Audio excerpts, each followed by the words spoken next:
Buat kalian yang mau mensupport channel ini dengan donasi, atau emang sekedar mau beli mimin kopi, kalian bisa pilih antara Super Thanks atau Saweria.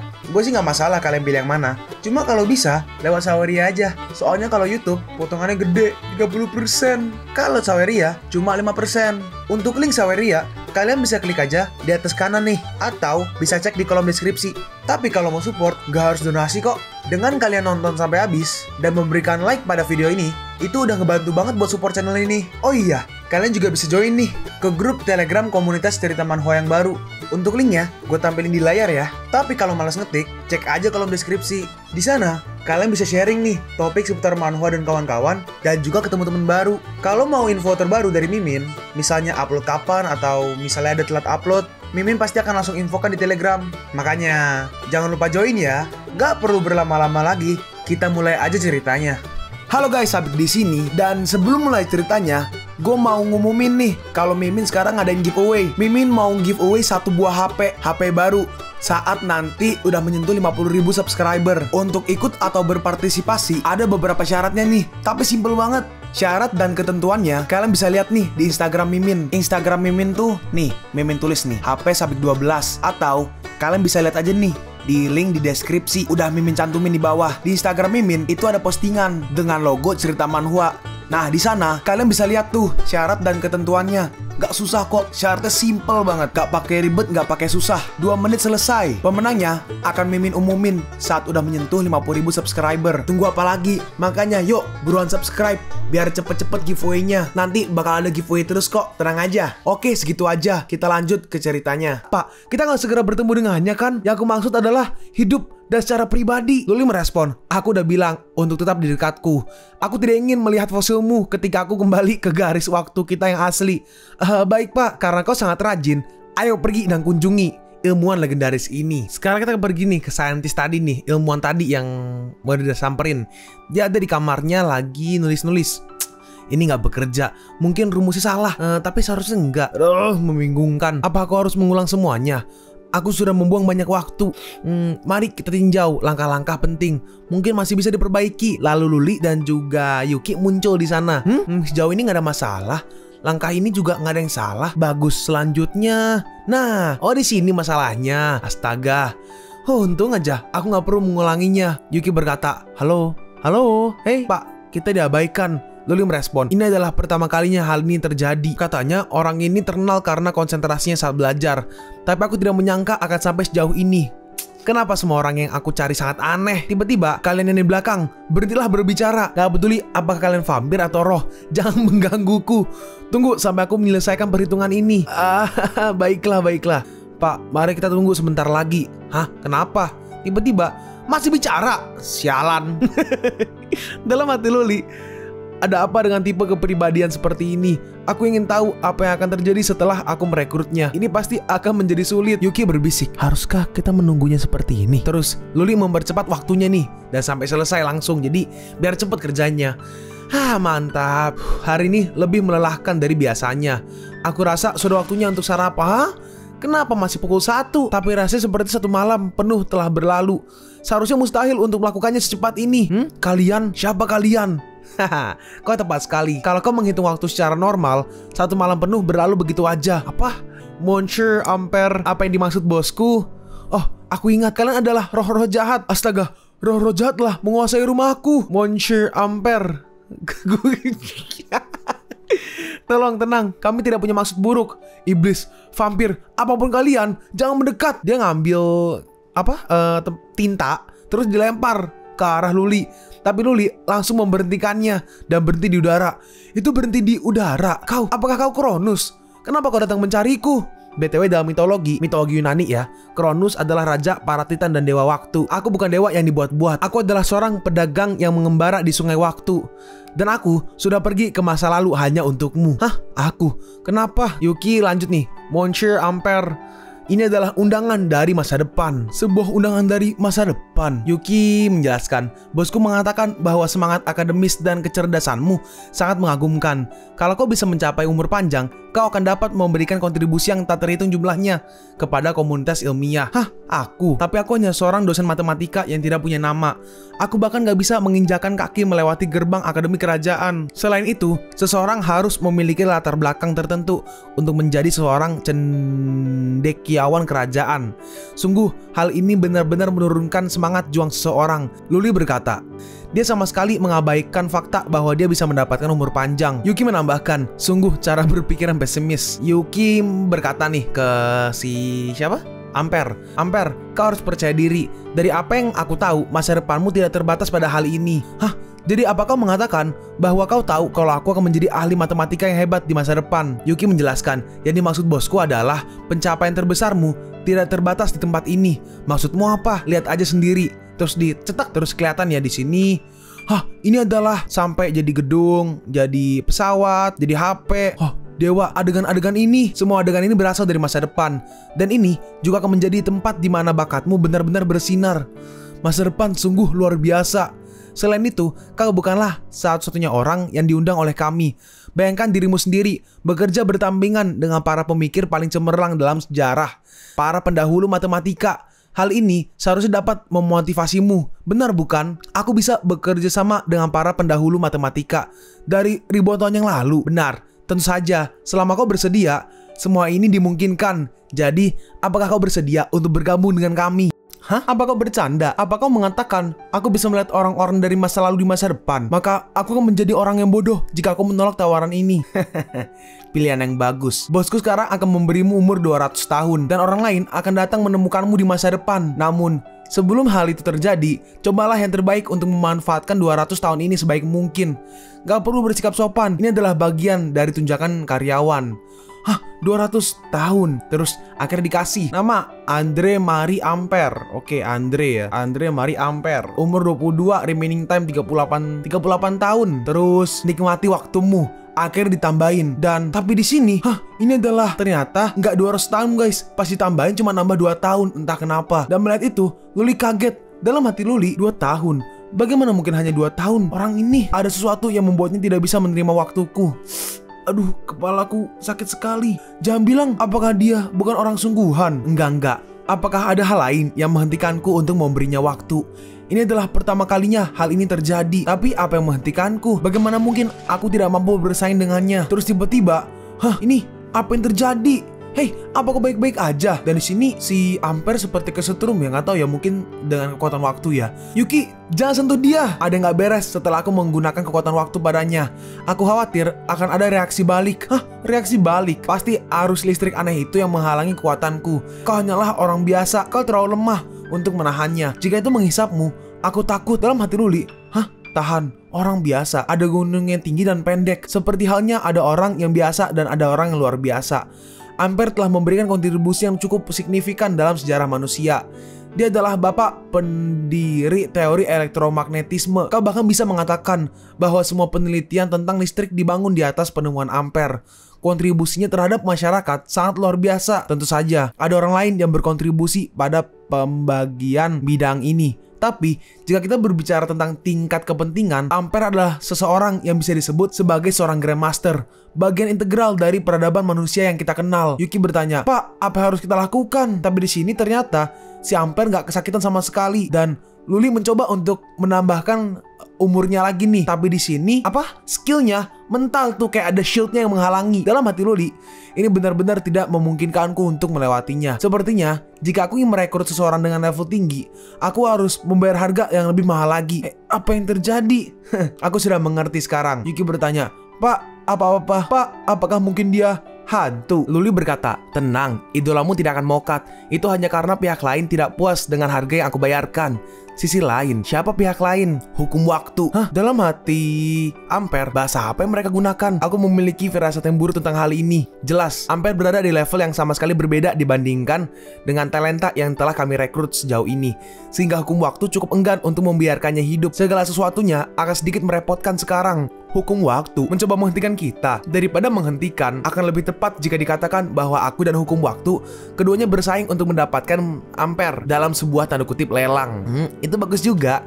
Biar kulihat berapa banyak waktu yang bersedia untuk ditawar. Nah, datang. Tiba-tiba, "Hah, Pak, Ampere, kalian pergi kemana? Woi, jangan tinggalkan aku seperti ini. Saya tidak akan bisa mendapatkan pekerjaan baru di sini." Terus mereka berdua masuk ke dalam sebuah dimensi waktu ya. "Hei, apa yang terjadi? Tolong aku." "Maaf, aku hanya bisa membiarkanmu menderita untuk sementara waktu." "Hah?" Terus di belakang ada kayak gerakan sesuatu yang aneh. Tuh, waktunya kayak membentuk kayak orang, tapi bukan ya, kayak ada tangan. Sempurna. Karena kau ingin berbicara, izinkan aku untuk menemanimu. Jadi kayak setengah orang, setengah hewan, pohon gitulah. Mari kita bicara. Penjaga waktu orang ini, aku menginginkannya. Sebutkan hargamu. Terus itu penjaga waktunya ngeluarin kayak di tangannya tuh kayak ada sinar terang banget. Dan kelihatannya di sini ya, ada si Ampere lagi pidato, lagi ngobrol sama orang, lagi kerja. Tunggu dulu, apa itu aku? Sihir macam apa ini? Ini bukan sihir, ini adalah waktu. Dan Ampere bentukannya kok panjang ya, kayak ular tuh. Hah, ini adalah penindasan macam apa ini? Apakah ini waktu? Hancur, betapa kuatnya. Apakah ini harga yang dituntut oleh penjaga waktu? Sepertinya waktu sangat mementingkan masa depan orang ini. Karena itulah yang terjadi. Aku juga harus menunjukkan ketulusanku. Dalam hal waktu, aku adalah seorang pedagang. Lalu entah ngapain di sini mereka kayak beradu waktu ya. Dan akhirnya perlahan-perlahan waktu Luli pun diambil. Sepertinya mengambil Ampere tidak akan mudah, tapi itu juga nggak masalah. Mari kita lihat seberapa besar selera makannya. Waktuku, ambil sebanyak yang kau butuhkan. Sedangkan Yuki masih di sini ya. Mereka sudah menghilang lebih dari 1 menit sekarang. Berapa lama lagi aku harus tinggal di sini? Ya elah, 1 menit doang. Terus akhirnya Luli pun balik.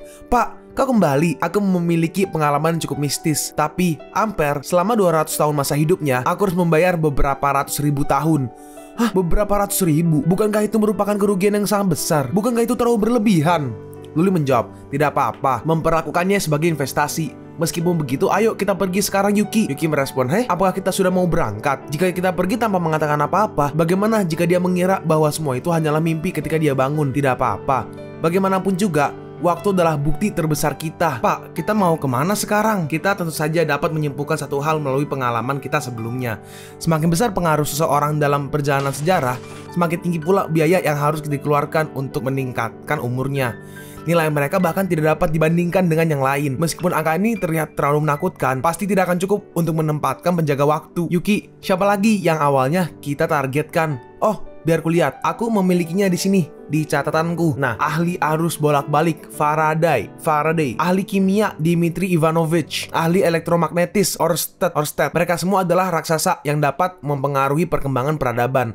Sepertinya aku masih belum punya cukup waktu. Dalam hati Luli, kurasa aku harus menggunakan waktuku. Aku benar-benar mulai merasakan sakitnya pengeluaran. Luli berkata, "Mari kita kesampingkan ahli kimia untuk saat ini. Kita akan fokus pada bidang kelistrikan terlebih dahulu. Kita akan memprioritaskan pengembangan cabang teknologi kelistrikan secara maksimal terlebih dahulu." Lalu orang-orang yang ada dalam daftar ini, bagaimana? Frasa itu kembali lagi. Cari tahu di episode berikutnya. Lah. Enggak ya, itu dari komiknya ya. bukan gue ending. Lanjut. Dalam hati Luli, di bawah pengawasan penjaga hukum waktu dan sifat alamiah aliran sejarah yang mengoreksi diri sendiri, aku terus-menerus menghabiskan banyak waktu untuk menandatangani kesepakatan dengan berbagai ilmuwan. Setiap transaksi menghabiskan biaya beberapa ribu bahkan jutaan. Tapi mampu melihat seluruh disiplin ilmu pengetahuan secara perlahan-lahan muncul. Benar-benar pengalaman yang unik dan luar biasa. Dan sekarang kita di Juli 10 tahun 1856. Hari ini adalah harinya.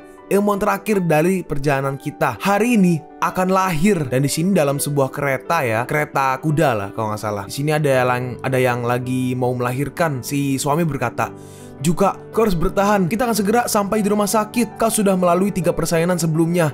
Kau pasti akan baik-baik aja kali ini juga. Tapi ini sakit sekali. Hei, berapa lama waktu yang dibutuhkan?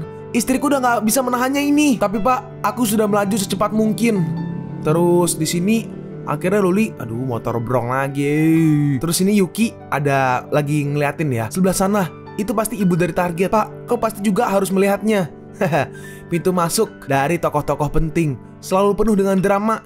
"Yuki, ayo pergi." "Hah? Kemana Pak?" "Tentu saja, ini untuk membantu bayi yang belum lahir. Aku tidak ingin membiarkan calon karyawanku meninggal saat melahirkan." "Hah? Pak, jangan bilang kalau kau seorang ibu rumah tangga." Udahlah, aku akan berpura-pura tidak mendengarnya." "Sial, aku nggak bisa. Aduh, sial. Kenapa kita belum sampai di sana?" "Pak, Ini sudah batas seberapa cepat kita bisa melaju. Enggak, aku nggak peduli. Cepat, tambahi lagi kecepatannya. Terus Luli seperti mempercepat waktunya ya, jadi biar cepet sampai lah.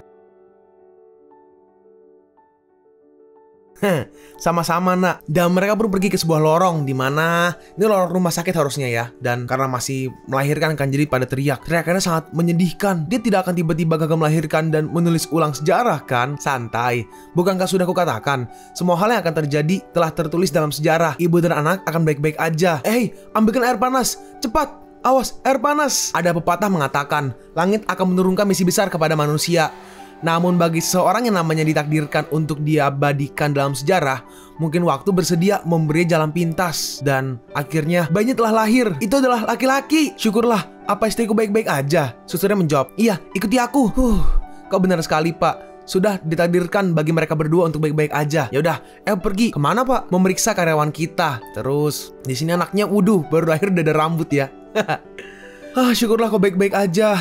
Ini cepat, lihat anak kita. Lihatlah juga, matanya sama seperti matamu. Aku yakin dia akan sekuat dirimu di masa depan. Dan Luli di sini ngecek ya informasinya. Oh, aku mengerti. Dia masih belum ada namanya.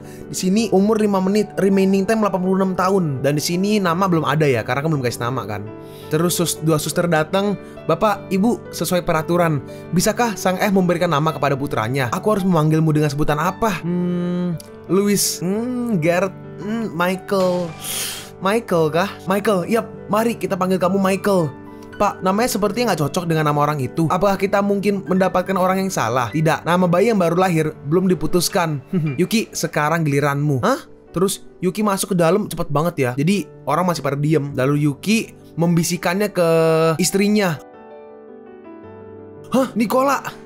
Juga apa yang kau katakan? Aku mendengar sebuah suara barusan. Dia memberitahuku bahwa nama anak kita seharusnya Nikola Tesla. Suaminya merespon, sayang, kau pasti kelelahan. Kupikir Michael tidak buruk. Istrinya merespon, enggak, aku benar-benar mendengarnya. Astaga, ini pasti sebuah tanda dari dewa. Anakmu pasti seseorang yang diturunkan oleh surga. Aku yakin dia ditakdirkan untuk melakukan hal-hal besar. Benarkah begitu, anakku? Nikola tuh bukannya permen ya, yang di iklan Nikola. Lanjut. Dan akhirnya di sini Luli dan juga Yuki pergi ya naik kereta kuda. Pak, aku nggak mengerti kenapa kita nggak langsung ke era di mana Tuan Nikola menginjak usia dewasa. Bukankah kita itu hanya membuang-buang waktu dengan tinggal di sini? Nikola Tesla, pria yang paling dekat dengan dewa, bisa menyaksikan hidupnya dengan mata kepala sendiri. Apakah kau tidak tertarik? Si supir berkata, Tuan, disinilah tempat tinggal barumu. Izinkan saya untuk berkata, jarang sekali diriku melihat seseorang dengan banyak uang sepertimu memilih tinggal di tempat seperti ini. Dalam hati Luli, yang bisa aku katakan adalah itu menggelitik minatku. Dan di sini Nikola ya, si Nikola, ibunya bapaknya. Si ibu berkata, Milutin. Oke, bapaknya tuh namanya Milutin, ibunya juga. Tapi gue malas ngingetinnya karena namanya sulit, susah. Si ibu berkata, Milutin, sudah waktunya kita mengubah pemandangan. Milutin suaminya merespon, aku mengerti, tapi situasi di paroki ini sedang tidak bagus. Aku tidak ingin disingkirkan. Apa mereka berdua itu para tetangga baru? Ya benar, mereka tampak sedikit asing. Dan itu Luli dan juga Yuki ya. Luli melihat ke arah mereka. Luli menghampirinya dan berkata, halo, saya Luli, pedagang dari timur. Oh, asli orang timur. Kau memang terlihat berbeda. Maaf atas kekasaran saya. Ini merupakan kali pertama saya bertemu seseorang dari timur. Terus si Nikola Tesla ngeliat Luli ketawa-ketawa. Ibunya berkata, seperti si kecil cukup gembira dengan tetangga baru kita. Itu kehormatan bagi saya. Saya nantikan hari-hari kita sebagai tetangga. Terus ini narasi ya, atau dalam hati Luli, ya narasi lah. Lalu untuk beberapa tahun ke depan, kita tinggal di kota kecil ini. Sebagai tetangga Tesla, diam-diam menyaksikan masa kecil dari seorang jenius yang mengubah dunia. Tapi sebagai seorang jenius, dia tidak bisa lepas dari hal-hal yang tidak terhindarkan. Pria dengan bakat yang luar biasa dikucilkan dan dianggap tidak normal. Kukira menjadi seorang jenius tidak mudah sama sekali. Lalu ini si bapaknya ngelihat Tesla lagi megang buku kayaknya ya. Bapaknya berkata, Tuan Nikola, menurutmu jam berapa sekarang? Oi, Tuan Nikola, menurutmu jam berapa sekarang? Tesla menjawab, selamat malam ayah. Ayahnya berkata, jangan coba-coba menyembunyikan itu. Aku bisa melihatnya di belakangmu. Sup yang ibumu buat mulai mendingin. Pergilah untuk meminta maaf kepadanya sekarang. Nah, kenapa kau membuang-buang waktu demi mempelajari hal yang tidak berguna? Kau kan tahu situasi keluarga kita. Kau seharusnya mulai belajar untuk mengambil alih posisiku mulai sekarang dan menjadi imam di tempat ini. Itulah yang diharapkan kakek untukmu. Tapi ayah, apakah itu benar-benar yang ayah inginkan? Nah, jaga mulutmu anak muda. Yang kuinginkan adalah keluargaku memiliki atap di atas kepala mereka dan makanan di perut mereka. Tapi ayah, aku tertarik dengan teknik kelistrikan. Aku bisa merasakan bahwa itu merupakan langkah yang masa depan akan lalui. Aku ingin menjadi seseorang yang dapat mengubah dunia. Kalian pun sampai di penghujung video ini. Kalian mau tahu lanjutan chapter ini? Atau manhwa menarik lainnya? Makanya, jangan lupa subscribe biar kalian gak ketinggalan kalau gue upload video baru. Jangan lupa like, komen, dan share ke teman-teman kalian supaya channel ini bisa lebih berkembang ke depannya. Segitu dulu dari video cerita manhwa. Gua Sabik undur diri. See you on the next video. Zaijian.